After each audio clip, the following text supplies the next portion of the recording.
Hi, Urvashi. Welcome to Network Capital. Thank you so very much for your time. I've known you now for 14 years, and I've seen the incredible things that you've gone on to done with your work in public policy, in health. And now I admire every day how you're trying to deal with a particularly challenging life situation. And the reason I wanted to invite you on this podcast is, of course, to talk a bit about policy careers, but also how to deal with impossible life situations that come to fore.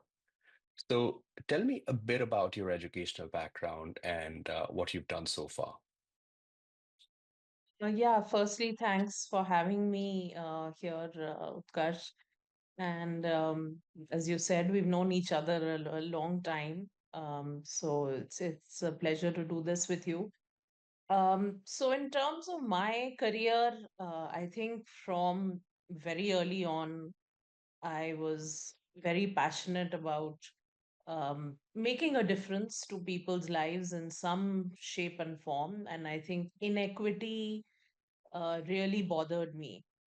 So whenever I saw that, some people could access things very easily, and by these things I mean basic human necessities, not necessarily luxuries, but others simply because of where they were born or their gender or their religion or their caste could not access those very basic things. So I think inequity was something that I was always from the longest time very very passionate about addressing. And then I think I gradually developed an interest in the health space. So of course in my school, biology, maybe the teacher was very good, I don't know, but it got me interested in this whole space. And I went on to do biological sciences first, where I specialized in genetics, because that was a field that really fascinated me until date. That is a field which I think holds answers to a lot of questions in health and disease and well-being. So that's what I did for my undergrad, and then I went on to do a master's, which was in a program which you can sort of say was an MBA for the life sciences. So this was Hmm. a new program that the University of Cambridge had started, which was called MPhil in Bioscience Enterprise. So that was very interesting because that took me a little bit away from just the pure sciences and gave me an exposure to everything from law and intellectual property to finances to marketing. So I think that was a very valuable course, because it sort of broadened my perspectives and horizons from just the pure science bit. And then, of course, I worked in India for a bit, and then I went back and I did a second master's, which was in public health, because the work that I had started to do in my first job was very much related to public health in urban slums in India, focusing on trying to provide them access to basic services, both in water, sanitation, as well as in healthcare. So I think that's where I then started moving more towards public health, and I felt that a second program in public health might be very useful and helpful. So yeah, I think that was, my education journey A very from wide-ranging there. experience that set you up in a way for a prolific career at the Indian government at NITI Aayog. So many of our listeners are not from India. So, for everyone's benefit, could you briefly describe what NITI Aayog is and what was your role and how did you grow in the organization? So I think it was interesting for me, how I actually, coming from a family of civil servants, I wanted to stay away from the government. And that's why I sort of went Both your mom into, and dad, your late father, who you were very close to, were yes, IAS officers, if I'm not mistaken. both were IAS officers, yeah, and many others, and even my grandfather um, parents, and so I have just too many people in the government, and I wanted to stay away from the government. But interestingly, I ended up there because when it comes to healthcare, the government is one of the biggest players, especially public health. Mm. And Niti Aayog is essentially the government's policy think tank. So it is a successor to what used to be the Planning Commission, where there was much more of a fund allocation role as well to state governments in India, which Niti Aayog doesn't do. Its job is more to drive thinking and change in the policy space, working with the central government ministries as well as with the state governments, and also engaging a lot with outside stakeholders. So, the private sector, civil society. So the think tank works in all the different areas. It doesn't itself implement any programs, but it provides advice, it provides inputs on the ongoing policies and schemes, as well as on monitoring and evaluation of how much the government is being able to achieve the targets it's setting out. And also, I think very importantly, suggesting the new things that we should be looking at, what we should be focusing on, where the cutting edge research in India and globally is at, and trying to really bring that into the policy making sphere, because the line ministries, as you would know, and some of your viewers might know, they are always busy, firefighting with their own day to day tasks. So it's difficult for them to just sit and do this sort of thinking, which is really where Niti Aayog is supposed to come in. And So, within that, how did you yeah, pick a team and how did you correct, grow? correct. So I was, I was there pretty much from the start of the institution, I would say in 2016, which is when a lot of the actual work started, even though the Mm. institution was set up in 2015. And I was initially recruited by the then vice chairperson, Dr. Arvind Panagaria, who is currently the chairman of the Finance Commission. And he recruited me to be a part of his team to essentially develop what were documents that have come to replace the 5-year plans that the Planning Commission used to develop. So the plans have been done away with.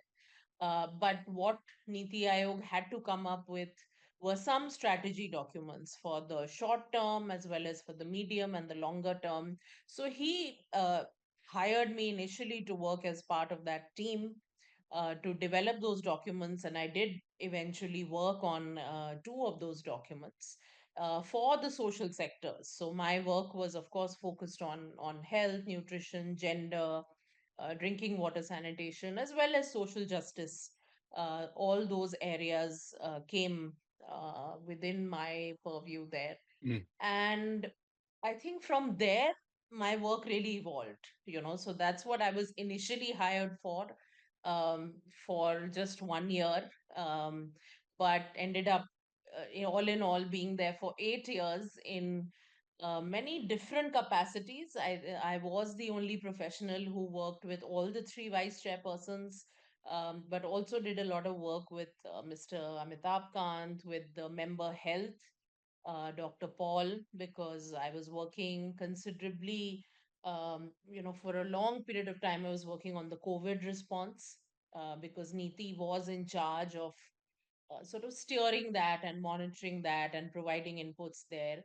I also worked briefly in the monitoring and evaluation office of Niti Aayog, which is Mhm. an attached office. So that was again a very interesting and a very specialized, kind of role and experience, but very, very important, I would say.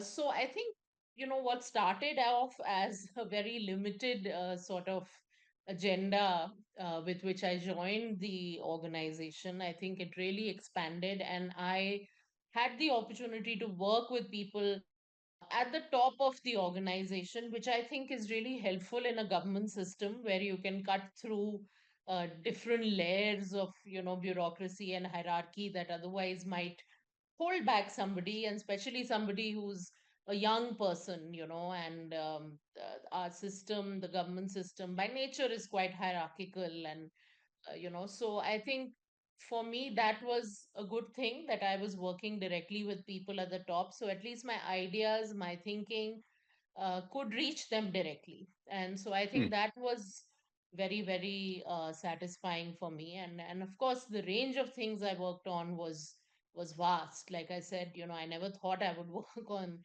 so many different things that I ended up doing there. And what's it like to work in an organization that has, everyone's checking it out, the prime minister evaluates it. It's very high visibility work, but I would imagine it's also very difficult work for some of the reasons that you outlined. Where does the difficulty really stem from in something like healthcare? Yeah, so I think, one difficulty, of course, is that somebody like me was a lateral entrant, into what we say is the government system. And I think the Prime Minister has really pushed for lateral entry, which means that, he really wanted, and I would hope and believe that he still would like a lot of specialists to come into the policy making space. And that is how people like us, really got to NITI and got to work with the leadership right from the start of the institution. But I think the bureaucratic challenges still exist, right? Everybody at every level of the system is not that comfortable with a lateral entrant. And so I think we always have to strike that balance of working together in a way where you're not making them feel threatened and ideally they should not feel threatened because they are on their own path, and you are there performing a very specialized role. But I think these are human tendencies that somebody Mm. else comes in and they've got all these degrees abroad and this fancy education, and you can feel a little insecure, a little threatened. So I think that is just a matter of experience and tact, in terms of how do you deal with people who might not be fully comfortable with your Mm. existence there. But I think, like I said, working with the leadership, and the leadership setting the tone is really important. Therefore, in a government institution, somebody like Namitab Kant, who always made it very clear to everybody from top to bottom that lateral entrants are not seen as something separate, in the institution. They are an integral part, and he would give us so many projects to lead, not just be a small part of. So I think that set the tone for the institution and definitely made things a lot easier. But that was a challenge.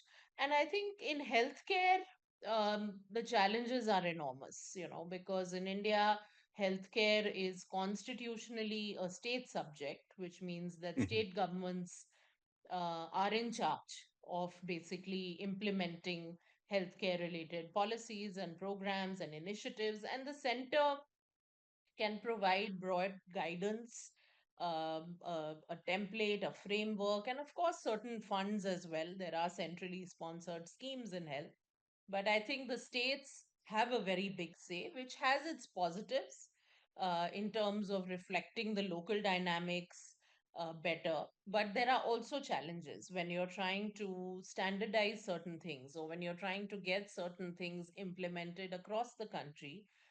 It is challenging when every state basically decides its own path. So I think there was a lot of engagement with the state governments to try and really understand how best the center can work with them, and how also we can get the best of external expertise. I mentioned academia, private sector, startups doing so much wonderful work in the health space.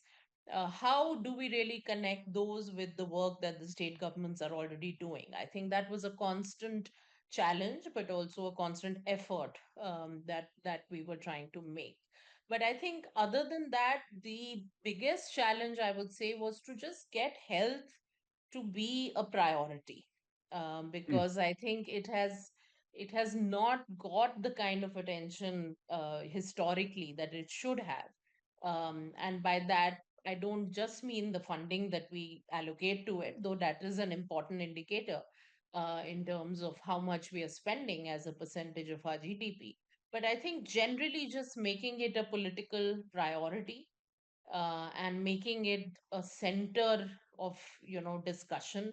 I think that was a big part of the challenge, and I don't think we've fully achieved it, obviously, but I think we have made some progress in that direction, which is heartening. But yeah, we do have a long way to go, of course.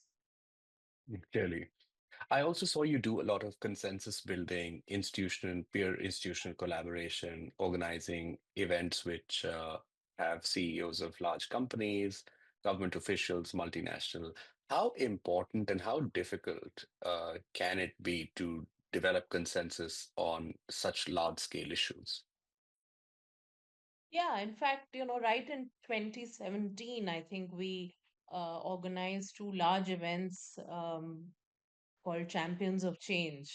And I think that was a really good platform to bring, like I said, we have some great leadership in the private sector and startups doing very, very interesting work. But how do they really interface with the government and try to also bring about improvements in the policy space, but also make the whole regulatory aspect better and stronger? I think certainly in health, when you look at pharma, you look at med tech, regulation is a big issue as well. So, trying to get that consensus is again, it's a big piece of the work that we did, and we're still trying to do, where we try and bridge the gap between both sides, really, because I think there is often something that the private sector really wants strongly, but the government feels in a certain way. So I think we were trying to be that, intermediary in a way and connect the two. But also, of course, bring in new ideas, because there's so much that startups are doing. There's so much in terms of technology that we could bring in to the policy making space. So I think that was also the intention behind trying to drive these collaborations. And during COVID as well, we had a lot of collaborations in the digital space, where we were trying to, whether it was come up with a telemedicine application, or something in agriculture or in education, because everything was going digital really at that time. So there was a big collaboration around digital health, which again, the prime minister himself sat through those presentations that the private sector coalitions made, that NITI had actually catalyzed and brought together. So I think, yeah, that is an ongoing effort. And I think it's a very important part of the work that NITI should be doing. Because, like I said, that ministries don't often have the bandwidth, to keep doing this. They have so much of daily work to do and so much firefighting to do. So I think NITI can be that forum where we at least try to bring everybody together. It's never easy, because everybody has their own, obviously, perspectives in this and different stake in the problem as well.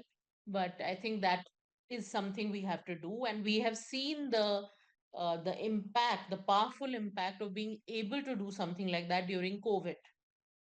Because during COVID, we could bring together, government and private sector and academia, research, startups, civil society. And then we could see that the impact was just so much more, than we would have ever thought would happen when such a crisis breaks out at such a scale.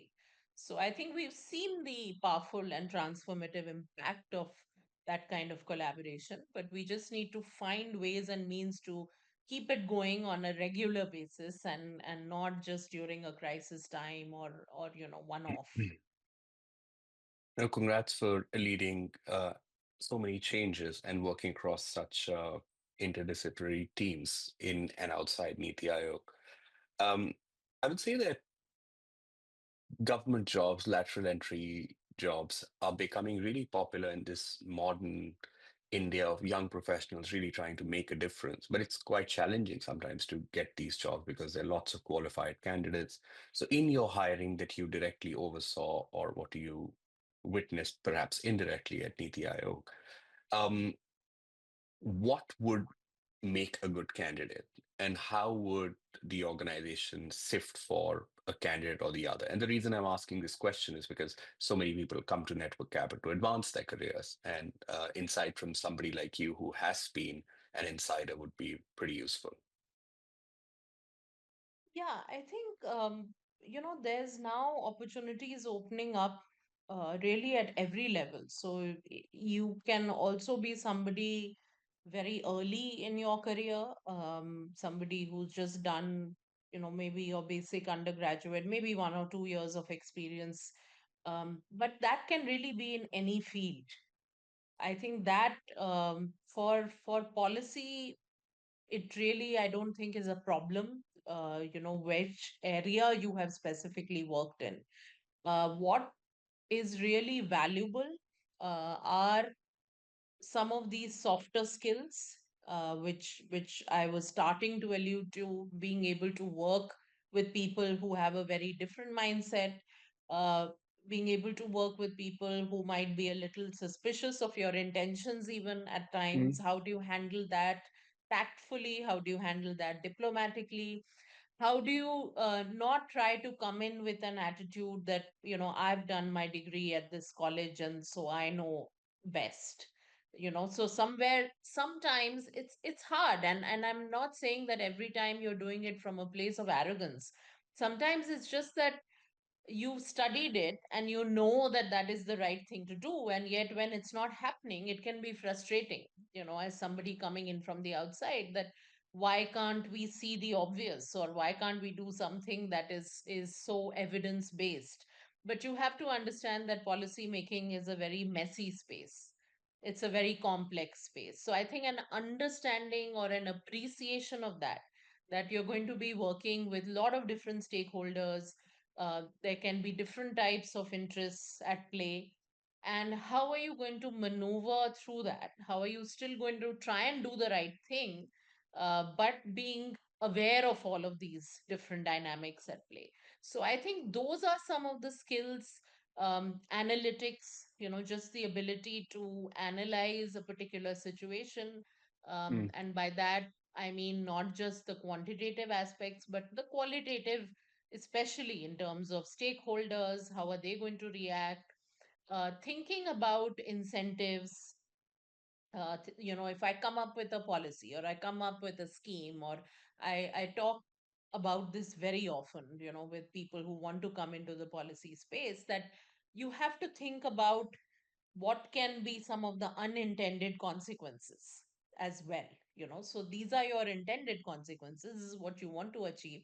What might go wrong? You have to be able to think of that. You have to be able to think of how will you incentivize the right behaviors, mm. or outcomes in the right direction. How will you influence them through your incentives? So I think the critical thinking, the ability to analyze, the ability to understand and appreciate and empathize with views very different from yours, with perspectives very different from yours, with different kinds of dynamics.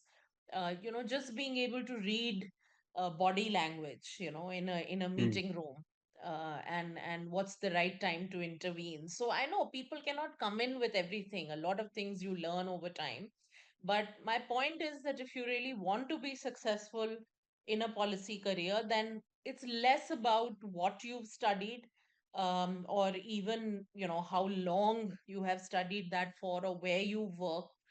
You can be bringing diverse skill sets to the table, and that would be very welcome. But some of these are very core things that you would look for in somebody who you think can do well in a policy job. So that's how I would see it. Thank you for the comprehensive answer. Tell me about some of the mentors that you've had or people that you've brainstormed your career with, and what advice did they give that was helpful, perhaps, in shaping you at important inflection points? I think, at NITI itself, I was fortunate, as I mentioned, some of these names, some of these people have been very good mentors. I think Dr. Panagaria till date, even though he was my very first boss there, and then he left, just a year after I joined.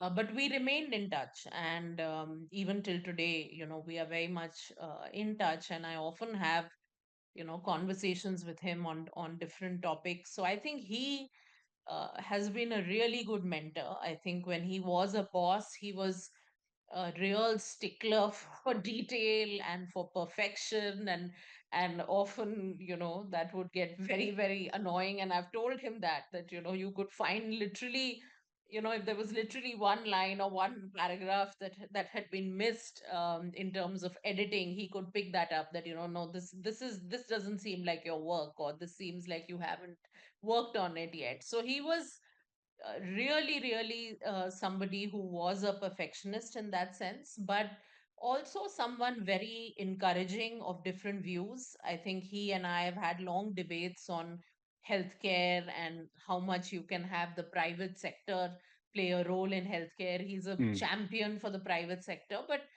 I've always pushed back to say that certain things have to be done by the government when it comes to a sector like health. So I was pleasantly surprised to see that he was very, very open to a young person, and he was vice chairperson. That's a union cabinet minister rank level. So a lot of people can come in with this kind of arrogance or hierarchy. Like I said, our systems are hierarchical, but he was not like that. And I think over time we developed a really good bond, where we mm. can now talk about all sorts of things, and we can agree to disagree, and I think that's really the good thing about him. um, then I think Mr. Amitabh Kant, for sure. I think a lot of lateral entrants would say this, because he's just such a champion of lateral entry, and in a genuine way, genuinely giving people, young people, the opportunity, like I said, not just to be a part of something, but to actually lead it, to actually have that ownership. And I think that is still very rare in our bureaucratic system. It is not the norm. So he is certainly an exception, I would say. And I think with him, it's always a fascinating conversation, because you can talk about so many things. And now, of course, he's moved on to what he calls his second innings in the private sector. So, interesting to see what he does here. But I think he remains, and he'll always remain. At a personal level as well, I think he's a really good human being. So there's a lot that one observes, in terms of how he deals with people, his teams, how he tries to help his juniors. So there's a lot to learn from these people, I think, not just professionally, but also at a personal level, and just how to be as a leader, how to be somebody who can still be humble, who can still be responsive, even though they've reached great heights. So I think that is something that I continue to pick up from them. Well, thank you very much for sharing. You were a few years back conferred with the India UK Achievers Award. It was wonderful to share this honor with you. But that was a very, I would say, tumultuous time in your life. So, if you don't mind, can you just talk about what loss means to you and how that was perhaps contextualized at the moment? Yeah, so during the Delta wave, just around that time, I had lost my father. And I think my father is probably the most important influence in my life.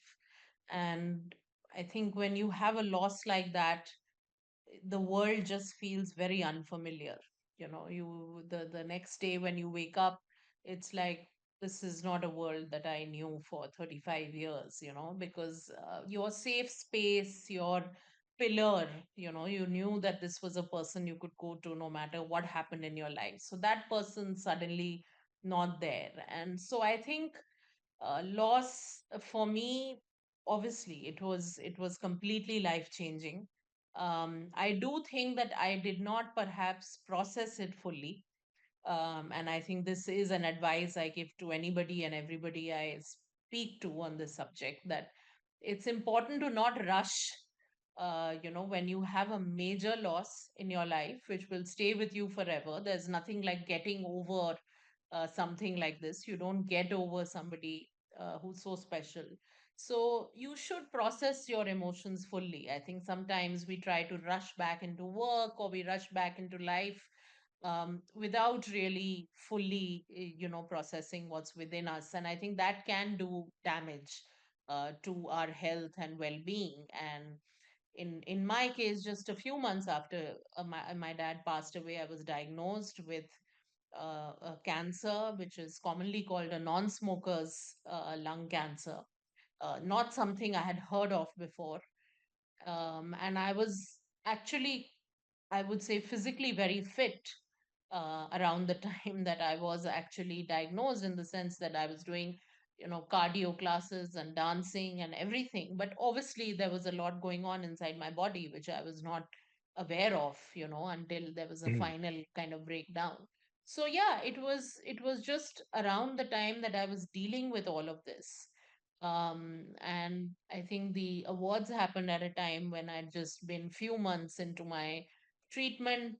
But I think I was mentally a little bit more stable by then, because initially, when I was diagnosed, I was in complete shock and depression, and I had to be put on antidepressants, which I take till today. And I think it's important to know that there's no shame in that. It's just that, when you go through so much in your life, sometimes you do need that support and that little bit of help to, be able to lead a somewhat quality life. So I think that's really where I was at that point, when we met there. And I think it had been a couple of very, very life changing years for me, and very touch and go as well.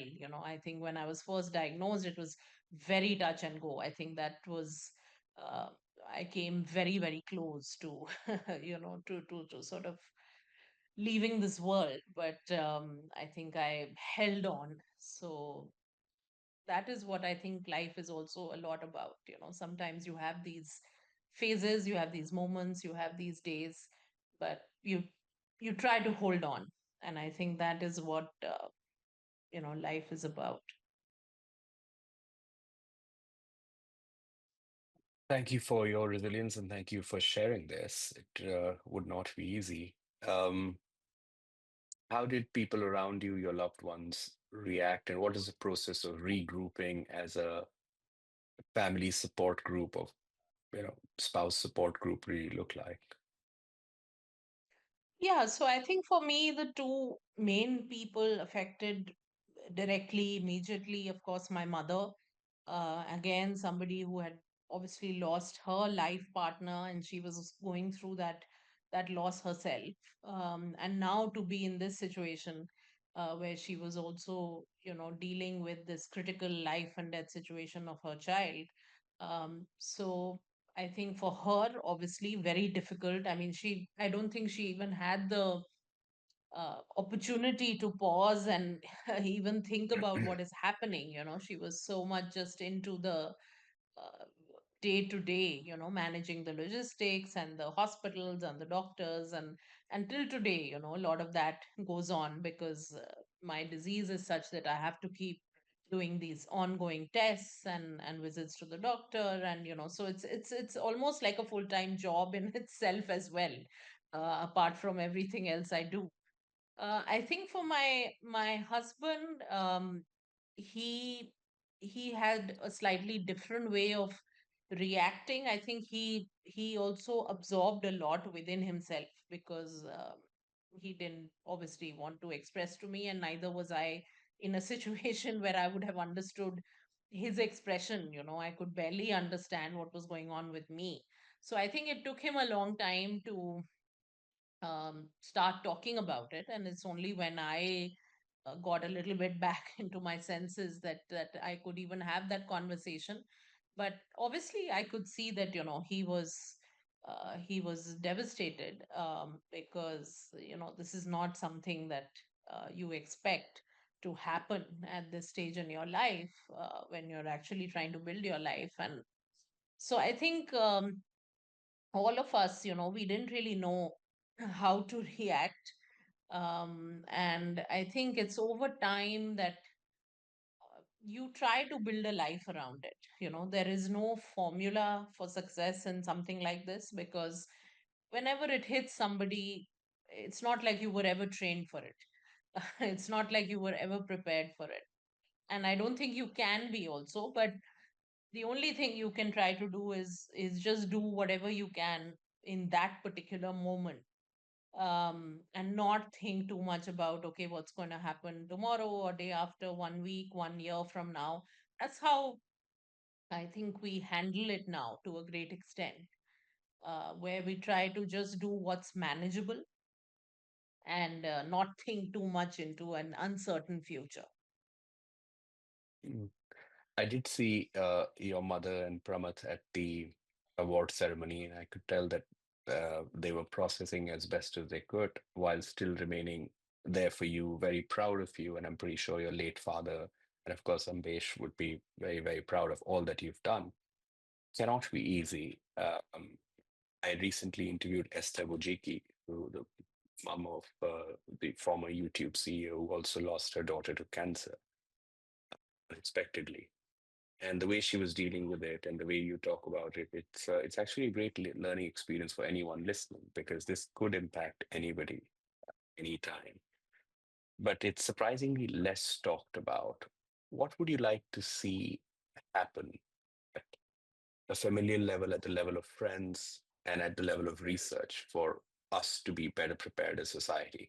Because look, not talking about it or brushing it under the rug, or some of these solutions cannot be the way to go. I know you've not figured out perhaps all the answers, but what are your initial reflections?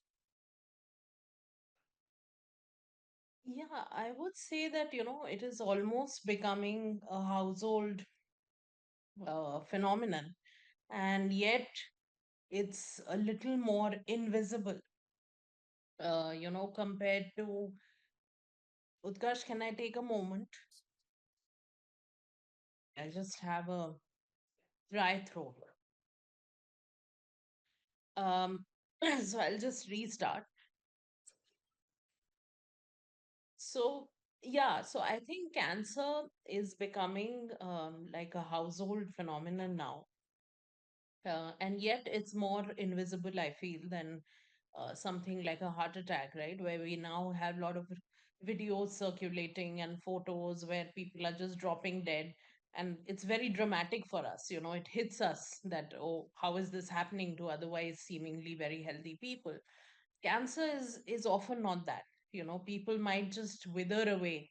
And, you know, we don't really notice it that way. But I think if you start even looking around yourself, you will always find somebody who has been affected, or at least some household or some connection to somebody who has cancer. So even that will give you a sense that it's not that rare. Yeah, so I think it's not that rare, really. And I think the numbers uh, already paint a picture, um, but even the numbers are not fully accurate. Mm. I think we're not measuring fully when it comes to cancer. It's still not a notifiable disease in India. Certainly not across the country. Certain states have made it notifiable. But I think leave the numbers aside. Just the human impact of this. Um, I Currently I have a young girl I'm helping. She also has the same condition that I have, which is ALK positive lung cancer. She's a bright girl studying in Delhi University, just 20 years of age. And again, these are all people, much like me, who are non smokers, who have otherwise led very seemingly healthy lives, don't have any major genetics at play as well. So I think there's something going on in our environment which we really need to look at. And I think we need a lot of research in this area, that why are people in their 20s, 30s, 40s, seemingly very healthy otherwise, why are they landing up with this kind of disease? And often when it happens in young people, um, creeps up on them, like it did with me. I was quite okay and suddenly I was not, right? So and then it's always diagnosed, at the later stages, so stage 3 or stage 4, which is not only more difficult to treat but also more expensive. How many people can afford these treatments? People have literally sold every asset that they had to try and afford these cancer medicines. So I think there is so much human Insurance suffering. doesn't cover it in India. So there is government insurance, which often, um, in fact, in most cases, it doesn't cover the advanced therapies. So if you want to have an immunotherapy or you want to have a targeted therapy like I have, that's not covered firstly in a government insurance scheme for the most part. So they'll cover some age old chemotherapy, but that's suboptimal, right? In terms of outcomes. Now private insurance can cover, but how many people already have that private insurance cover? There's still a lot of people who don't. So often people find themselves in these situations caught unawares, and suddenly there is no option. You have to get the uh, branded drugs, you have to get the imported drugs, because we don't have any generic versions for a lot of these are very cutting edge therapies that the rest of the world is using. So that's why I push a lot for indigenous research, that if we can develop drugs in India for Indians, that will be much, Mm. much better than always trying to get them from outside.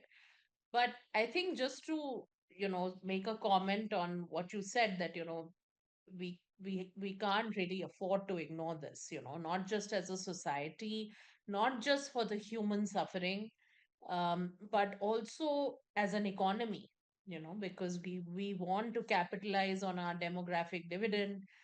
We want a productive workforce, and now with younger people getting this disease, we cannot afford to keep having that. And in India, unlike the West, uh, cancer is not a disease predominantly of the elderly. There's many more young people in India getting it than you might see it in other societies. So I think, for all these reasons, it is something that we really need to take note of, and now, and I think that's what I'm trying to do, at least through some of my cancer advocacy efforts. Yeah. At this point, what we really need for people in your shoes is advancement of course, public health, insurance, and advancement in research. But every day is essentially a survival test, which, it's not an easy place to be in. Um, but you're doing a lot in terms of making people aware. Um, Being a health expert, you know the fundamental friction points that exist and what needs to be done. So, as an optimist, I really hope that the puzzles of the piece come together. And you've had obviously have a remarkable life and career. And I think this, what you're doing, surviving and trying to help others, is really admiration worthy. Is there anything you'd like to tell anyone listening to it, or any other question that I should have asked that I didn't?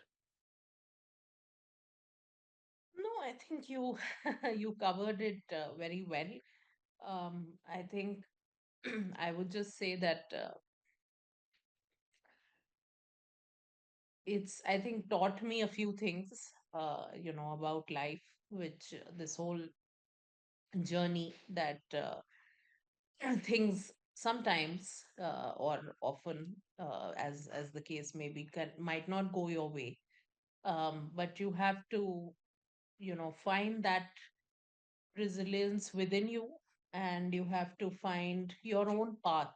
I think we all listen to others, we take so much advice and inputs from others, but ultimately everyone has to find their own path, even through the most difficult and seemingly uh, situation which you seem that you're not even going to survive this.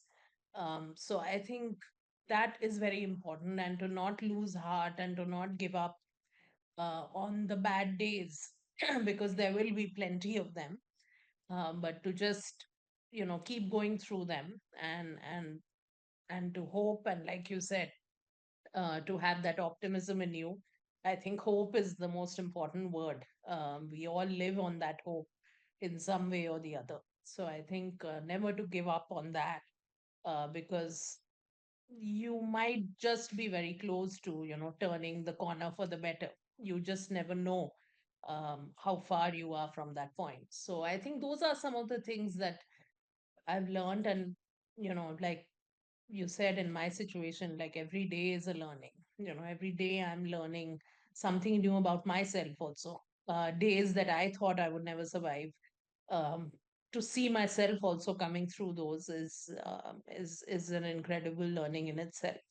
So yeah, I think I just hope that people take away some um, hope, of course, and some courage, that even if things go wrong, as they often do or sometimes do, there could still be, a way ahead and a way through that. Urvashi, thank you. And I look forward to catching up in Delhi soon. Yeah. Thank you.